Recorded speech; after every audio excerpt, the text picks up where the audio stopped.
copy of the bills that we're going to take up today. We've got a full slate, as you can see, so we will not waste any time, and I'll try to roll through these as quickly as possible. Of course, ask any questions if you have them. First bill is House Bill 273. What we've taken is for the strike all is the Senate language that we passed on our hospital sustainability grant. This is the one that Senator Blackwell has explained before, both here and on the floor. We've penciled in an amount of $83 million. This is not the appropriation. This is just the general fund language about the hospital sustainability grant. And it does have a reverse repeater in it. And if there are any questions, I'll yield for those at this time.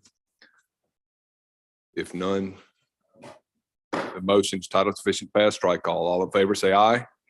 Opposed nay. The ayes have it. Next is House Bill 602. This is the district attorney increasing the operating allowance of their offices. This is also a strike all, adopting the language that we passed in the Senate, which is a $15,000 increase from $35,000 to $50,000 per office in the district attorneys. I'll yield for questions if there are any. Senator McClendon. Thank you, Mr. Chairman. Does this bill involve any new ADAs? No, separate bill. Thank you. That we will get to next, hopefully. Any other questions? If not, Senator, motion is titled sufficient to pass strike all. All in favor say aye. Opposed nay. The ayes have it. Next is House Bill 834. This is the bill, Senator McClendon, that deals with the assistant district attorneys and criminal investigators. Let me say that I have been working with Senator Wiggins on this, and I appreciate his efforts that are ongoing. We looked at data as late as last night on the number of cases and the violent cases in each of the districts. Don't know exactly what the number needs to be. Obviously, that's an appropriations issue too, because for every ADA we add to a district, that's going to increase our appropriation. But we certainly think that there are a number of ADAs that need to be added in certain districts. Some of the ones that were requested, I can tell you, I don't think they need them, because you look at caseloads in the various districts around the state, and you might have one district where the per ADA there are 400 cases, and the other one there's 150. Well, the one that's handling 150 cases per ADA probably does not need another assistant district attorney, but the one that's handling 400 cases per ADA probably does need another assistant DA. But I think that is still in the works, because we don't have all the information to know exactly how many cases are. But we do have two districts. That the Northern DeSoto County District is one area where there's a heavy caseload, and they had to split last year in the 23rd district.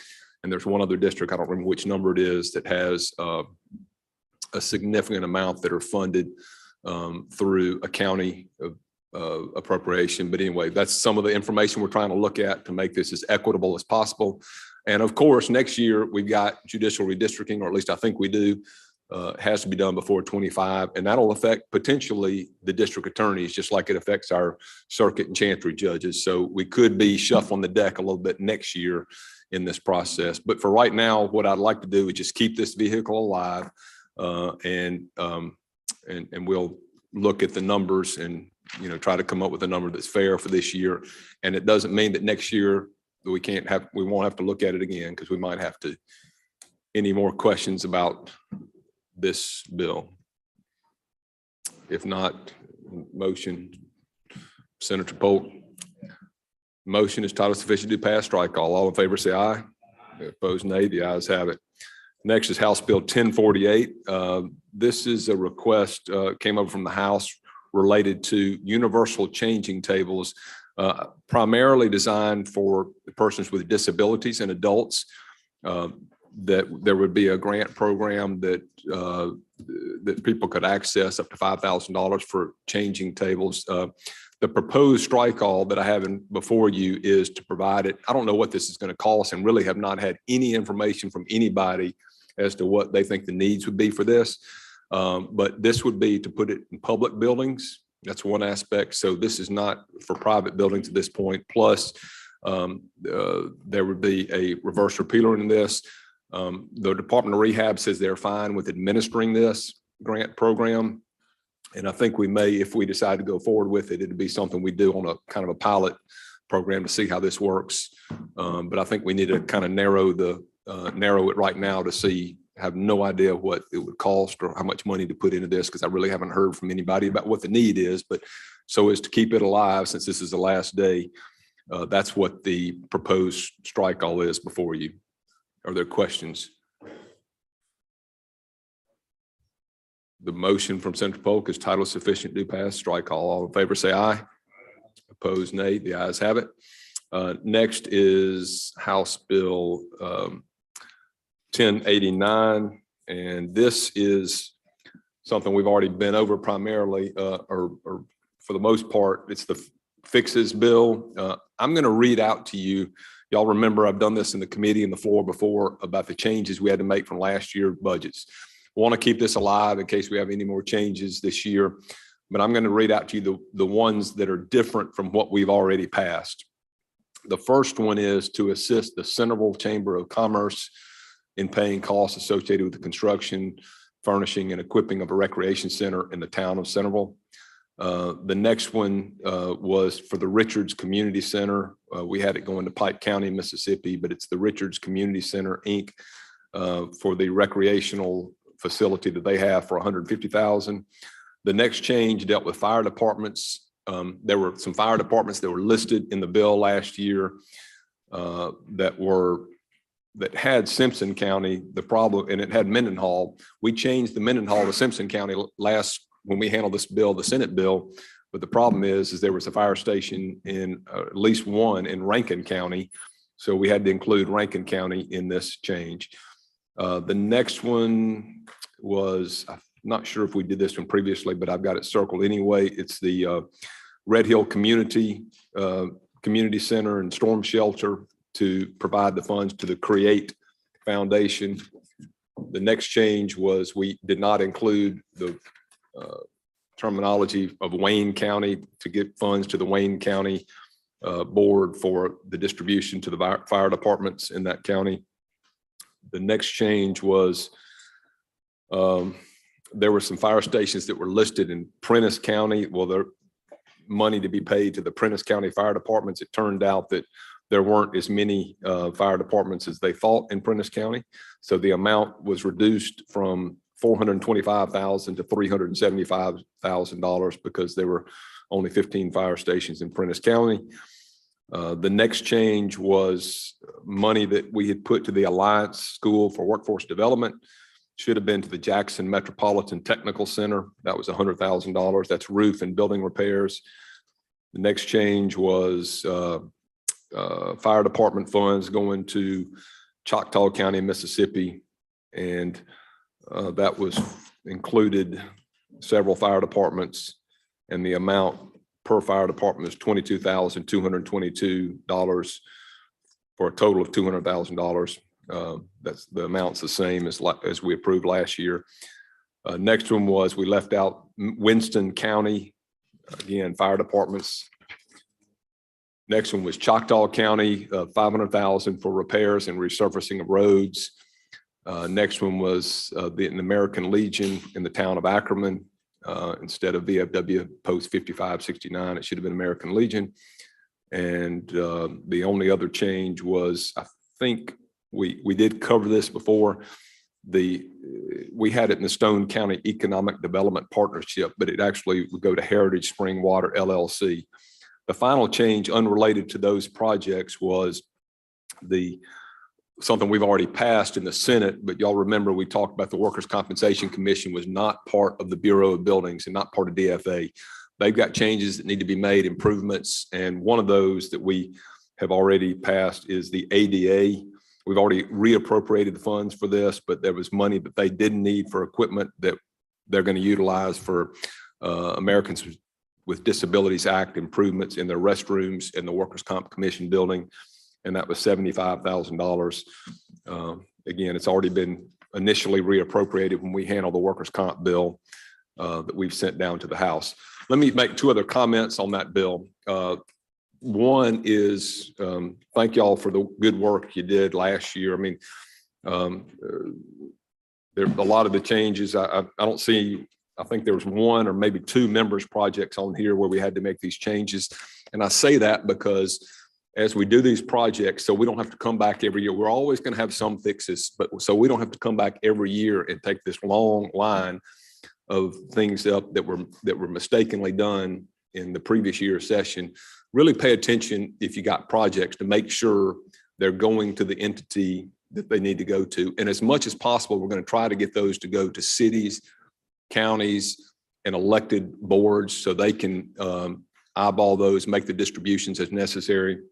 I think it works a lot better, and we would like to do that. But I do thank y'all for doing a good job, because I don't know other than one for sure that's a Senate project on this list. So thank you and please keep doing that to make sure if you've got dollars that are going to something back in your district that you know what it's going to. It'll help greatly. That is an explanation of the bill, and I will yield for questions if there are any. With no questions, the motion is title sufficient to pass. All in favor say aye. Opposed, nay. The ayes have it. Moving on to House Bill 419, I will recognize Senator Polk to explain that measure. Thank you, Mr. Chairman. If you'll look at 419, this is what we call the Destination Marketing Organization Bill. As you remember, last year, ARPA funds, we contributed $30 million to your DMOs in your area. This bill just brings the code sections forward so we can possibly make another appropriation to them. The only thing that well, there's really no change, just moving the code sections forward. So if there are no questions, title sufficient to pass, strike all. Anyone have any questions? Hearing none, the motion from Senator Polk is title sufficient to pass. Strike all in favor say aye. Opposed, nay. The ayes have it. Next, moving on to House Bill 518, Senator Polk, you are recognized again. Thank you, Mr. Chairman. As you remember, last year, we gave to local health care providers $25 million. And these are clinics and doctors in your communities and other health facilities to help them implement new software, new telemedicine techniques, things like that. We are looking at possibly funding again. So this brings those code sections forward that we need for that. The other thing you need to remember is that the money will go to the health department, and 1.5% of what we appropriate can go to administrative expense. I'll be glad to take any questions. Are there questions? Title sufficient to pass. Motion is title sufficient to pass. All in favor say aye. Aye. Opposed, nay. The ayes have it. That'll be reported. Next is House Bill 521. This is a bill that deals with the length of service program for firefighters, volunteer firefighters in our state. And I'm going to give you an overview of what it does. This is something that will have to go back to the insurance committee, and I think Senator Michelle may be calling a meeting later today.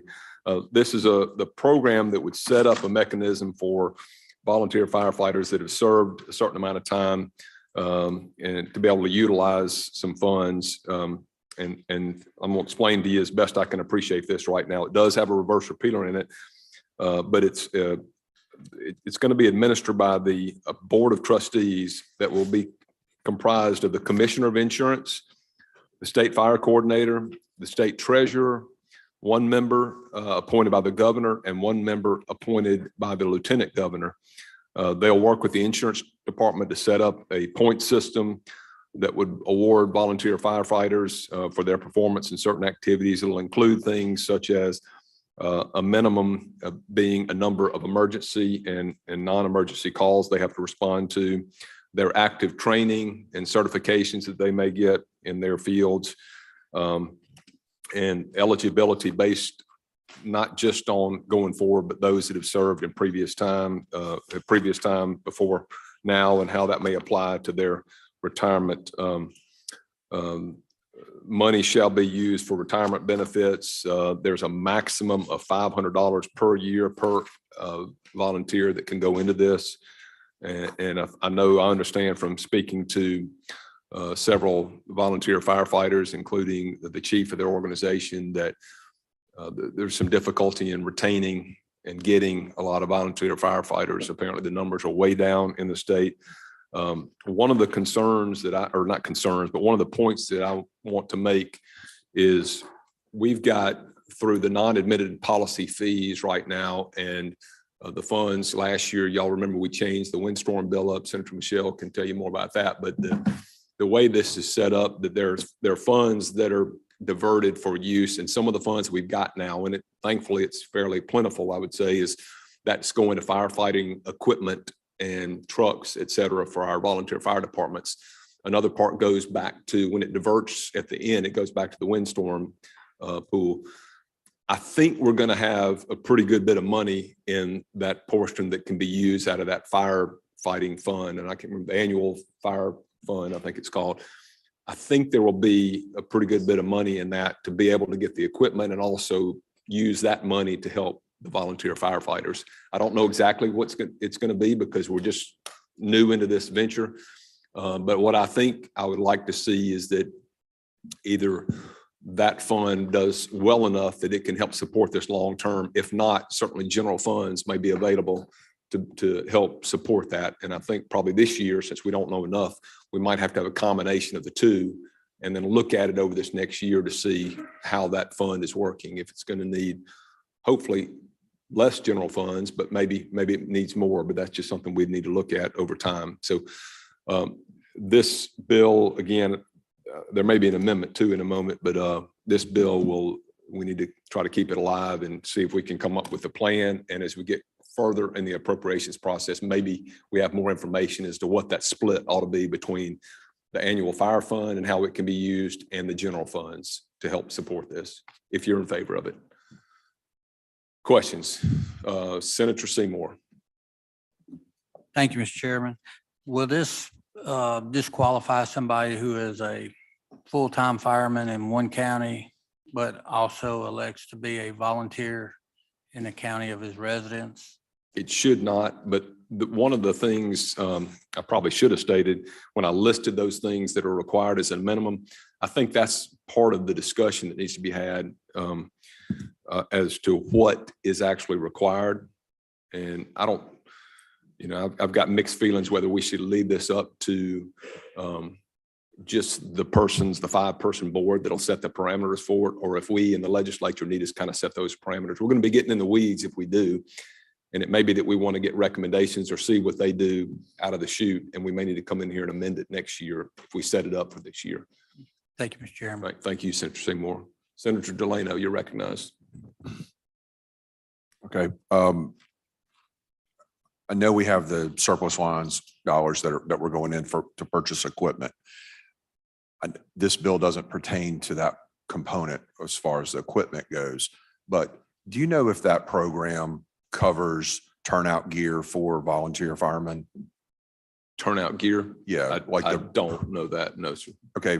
I'm sure there's some Senator people in the room that will know the answer to that, but I would like to know if those funds are able to be used for turnout gear, which is the way I understand it. It's typically something that an individual firefighter would have to purchase on their own, or they would have in the past, they've had to purchase it on their own. And I just want to understand that a little bit more, since that's a pretty significant amount of safety, or pretty significant for safety of the firemen that are going in. Okay. Let me, I may ask someone in a moment. Let me see, first of all, if Senator Michelle is aware of that before I open it up to maybe Chief. I don't know all the details of the fire fund. I would defer to the commissioner on that. Okay. Mr. Chairman, I don't need the answer right now. I just want to say to the room that I want to get with you after this meeting, just to All right. understand that a little bit better. Well, I see Commissioner Cheney and I see the volunteer fire chief Pope over there too. And if we can, I guess if you're okay with it for now, we can certainly get with them. And this will go back to the insurance. It'll have to go back to the insurance committee if we get it passed today. Senator Michelle, did you have an amendment also? Yes, sir. Chairman, on You're line recognized. 96, I'd like to change the word shall to may. And also on line 99, change the word shall to may. That'll allow us to continue to work on the funding mechanism and move adoption of the amendment. Any questions about the amendment? If not, the motion is that we adopt the amendment. All in favor, say aye. Aye. Opposed, nay. The ayes have it. Now back on the bill. The strike all. Any more questions? Not, I'll entertain a motion. Motion is titled sufficient to pass, strike all. All in favor, say aye. Opposed, nay. The ayes have it. Thank you very much. Next is House Bill 557. This is the Rural Dentist Scholarship Program. This is adding 3 rural dentists in the scholarships. The cost of this would be $420,000 per year. And I will yield for questions. Questions, Senator McClendon. Thank you, Mr. Chairman. What does this bring them up to? 6 total. They've Thank got 3 currently and 6 total. And obviously it's an appropriation based issue. So it's got a reverse repealer in it because we'll, until we know what the numbers are going to be at the end, we won't know if we can get up to that 6, but we might be able to. Thank you, sir. Thank you. Any other questions? Senator Butler, Kelvin Butler, you're recognized. Do we know what area of the state they will be charged with? Senator Butler, I saw a list of where they are now, and it's all over, and it's in rural communities, but I don't know where these would be. It'd be based on need and where they could place them, but there's no specific spot. Now, of course, if we fund these 3 additional ones, that just starts them in the cycle going through the 4 years of dental school. So we would have to get them through the 3 that we've got now are coming out and going to rural areas. But if we add 3 more, so we'll be putting 6 out a year eventually to go to our rural communities. Well, Mississippi is a rural state, so it's could be really anywhere. So that was my concern. Kind of know what areas possible that they may go. You just don't know that right now. Yeah, don't know, but I have had the discussion. The person that does the rural physician scholarship also handles the rural dental too. And that was one of my concerns years ago, is that when I looked at some of the places they were going, I would not have considered it rural, but you're right. A lot of people think of the whole state as being rural, other than maybe Jackson, the coast area, and 1 or 2 other spots. And my concern was that we had people going to communities that were larger than what I thought they need to be getting to, places like Bogachita and Right. Rolling Fork. And, That's my concern. Shibuda, whatever, you pick the spot, but they were going to places that I personally thought were too large. Now, I know the concern has been that that it may be impossible to get them in some of these places. They don't have the support, but if you get them some of these communities that service close by rural areas, you might could get them there and keep them there for a long time. So it's a bit of a trade-off. Okay. But I'm open to any thoughts and ideas about if there should be limitations on the size of the community, or making sure we get them in certain regions. And that may be the bigger thing, is let's look at where they're going and identify places where they aren't going, and hopefully help them put them in, the places where we've got these gaps or deserts, so to speak. And I think that's possibly the way to look at it, Mr. Chairman. And that way we can kind of make sure we are getting them in areas that, desperately need them. Yeah. Thank you so No, much. I agree. Thank you. Thank you, Senator Butler. Other questions? The motion from Senator Polk is title sufficient, do pass, strike all. All in favor, say aye. Opposed, nay. The ayes have it. Moving on to House Bill 584. And this is the Qualified Health Center Grant Program. The amendments that have come from the Public Health Committee are that the total amount of the grants that can be issued to qualified health centers is not less than $4 million, which is what it once was.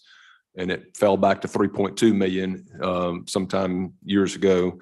And then also that there is that no health center can receive grants under the program in excess of 10% of the available funds per calendar year.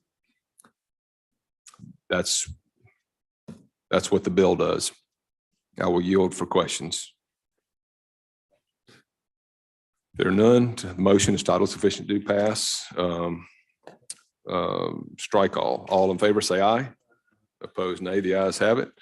Moving on to House Bill 770, and I will recognize Senator Delano to explain it. Thank you, Mr. Chairman. This is the same bill that we've dealt with a couple of times now regarding Stennis Space Center and the organization that will be used to help promote that area along with, which would be through MDA, and they're acknowledging a office that would be opened up for space and technology at MDA, and they will work with the local county to make sure that we don't let any opportunities pass along. There is no money in this bill. There's no dollars whatsoever.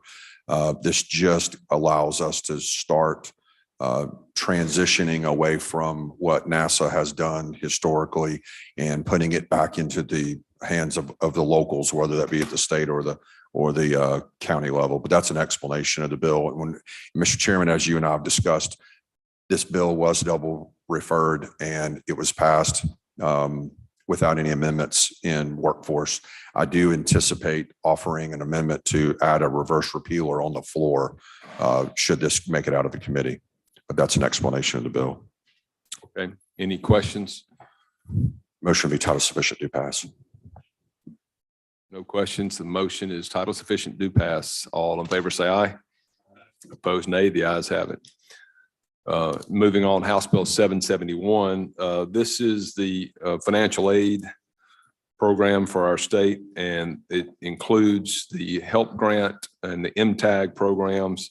You do have a strike all in front of you that does essentially two things. It brings the MTAG sections forward, and it changes the HELP. We've had some debate as to what the HELP scholarship should it be amended this year. And one proposal was to pay the first 2 years at community college level and the last 2 years at the IHL 4-year institution level. What this does is it pays the HELP scholarship at the 4-year institution, at the lowest of the 4-year institution levels. So whichever of our institutions has the lowest tuition, they're all relatively close, I think, but whichever one has the lowest, that's the level that the HELP scholarship would be paid. Are there questions? Motion is title sufficient to pass, strike all. All in favor, say aye. Opposed, nay. The ayes have it. Next is House Bill 799. It's titled the Inmate Welfare Fund, but I think all of that's been stripped out of this bill. The remaining portion of the bill is that it would amend the regional jail pay from $31 to $34 per day. It does have a reverse repealer in it too. Are there questions? Motion is title sufficient to pass, strike all. All in favor, say aye. Opposed, nay. The ayes have it.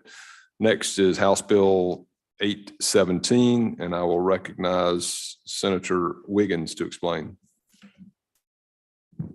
Thank you, Mr. Chairman. We passed this out of education earlier. Everyone should be familiar with the Early Learning Collaborative Act. What this does is raises the statutory amount that was originally agreed to. We have been funding at this amount through the appropriations process, and we're simply codifying what the original agreement was.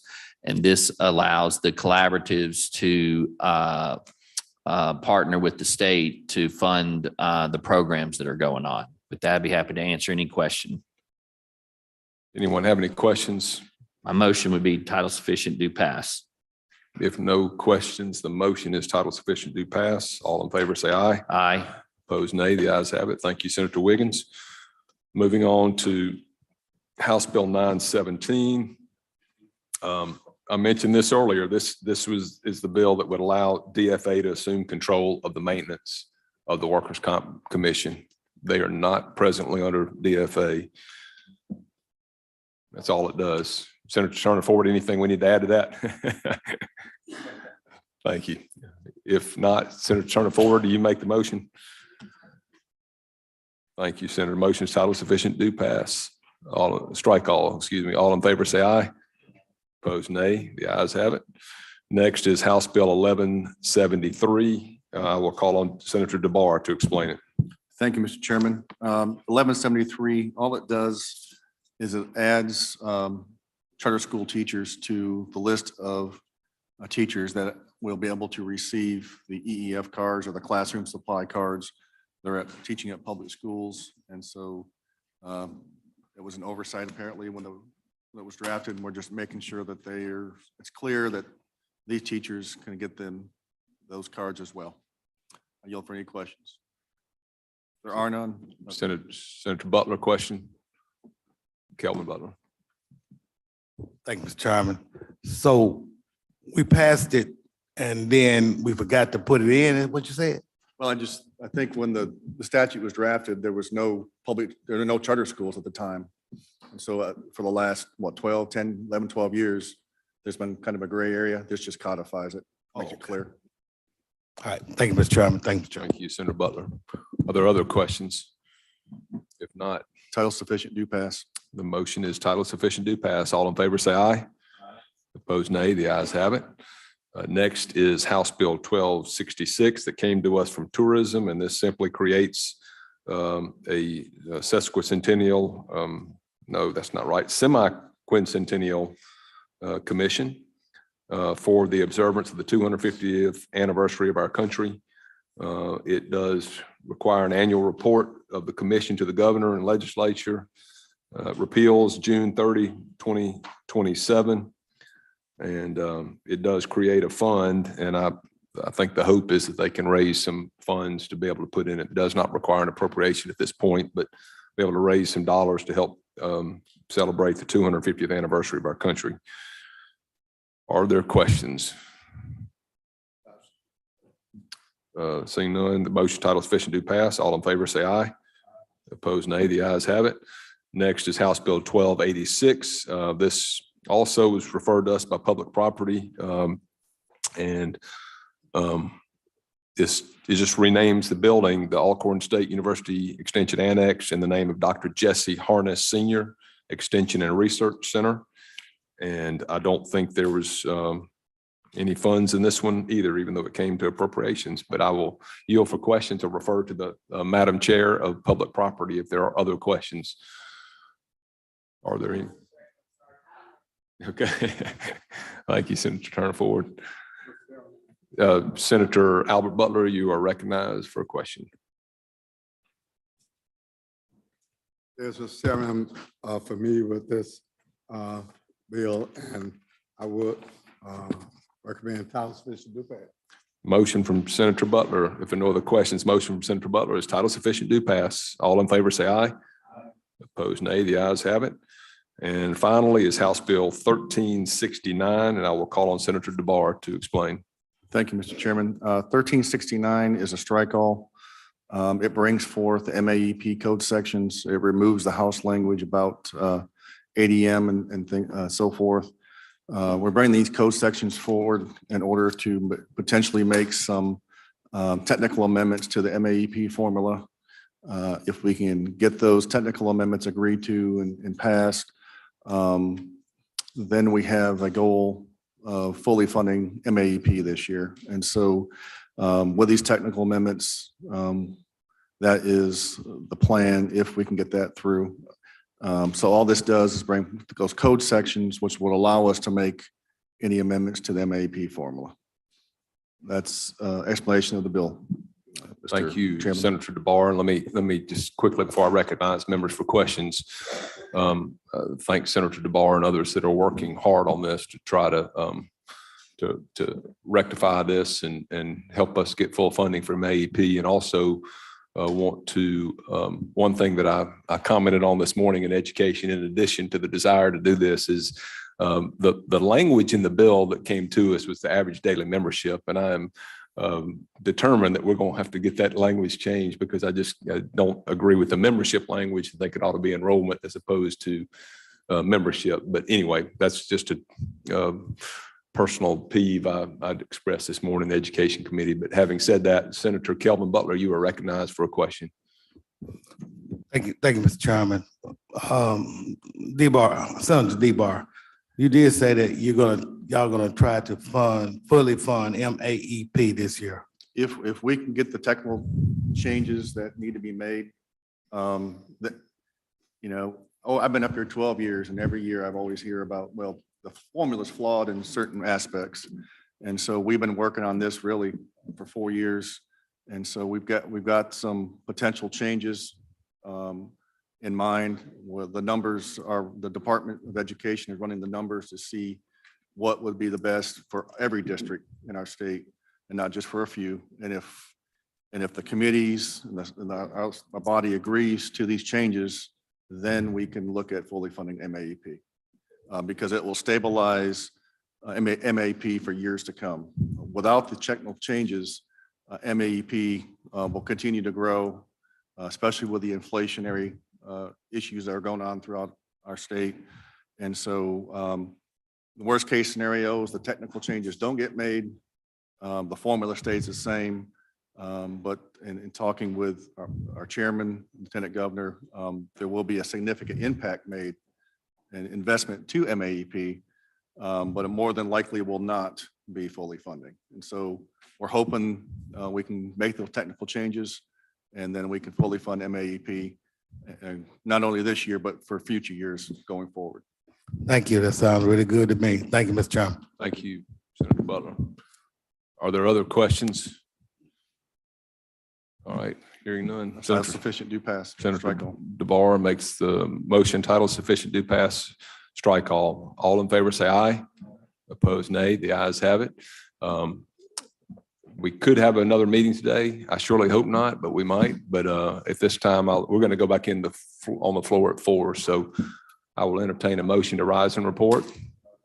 You heard it. All in favor, aye. Opposed, nay. The ayes have it. Thank you very much.